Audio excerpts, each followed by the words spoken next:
Hi, I'm Madison, and this is Electrons and Atoms. So, an electron is a negatively charged particle that is part of the atom, and it circles around the nucleus and weighs less than a proton or neutron. Now, there are also valence electrons, and these electrons are only in bonds, so like covalent bonds or ionic bonds.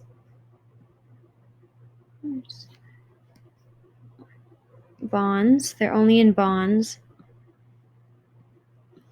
And they're found on the outermost wave of the atom. So,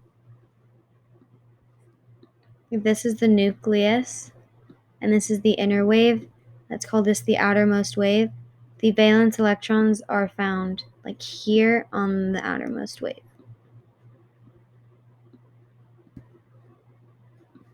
Like so.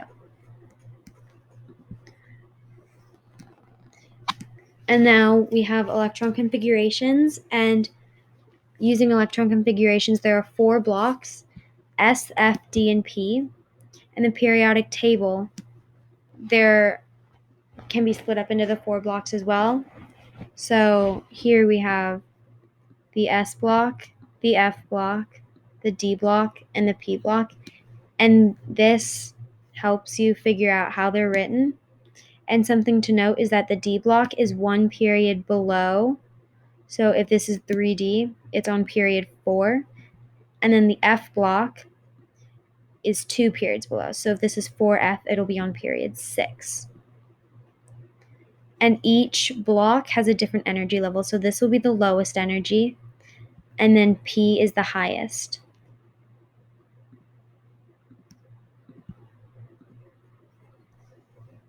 And then lastly, we have the noble gas configuration. Now, this is when elements have the same position for the inner electrons. So, for example, we have the element lead right here, and then we have the element xenon.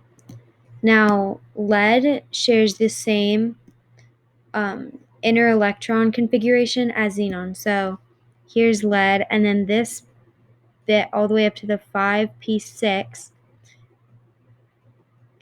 is the same as xenon. So using the noble gas configuration, instead of writing it that way, we can write it as Xe to represent xenon. And then we can do the rest, which would be 6s to F14, 4F14, 5D10, and 6P2 to represent the rest of it. And that is basically all you need to know on electrons and atoms.